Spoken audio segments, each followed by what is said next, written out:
بسم اللہ الرحمن الرحیم۔ سورہ رعد۔ الف لام میم را، یہ حروف مقطعات ہیں، ان کے معنی صرف اللہ تعالیٰ ہی جانتے ہیں۔ تل کا، یہ آیات الکتاب، یہ آیتیں ہیں کتاب کی۔ والذی، وہ ذات پاک، انزلہ اتارا، الیک طرف آپ صلی اللہ علیہ وسلم کی، من ربک الحق، آپ صلی اللہ علیہ وسلم کے رب نے حق،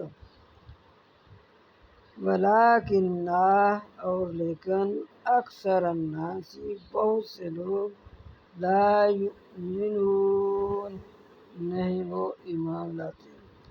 یہ قرآن پاک سچی کتاب ہے، یہ حق ہے، لیکن اکثر لوگ نہیں ایمان لاتے۔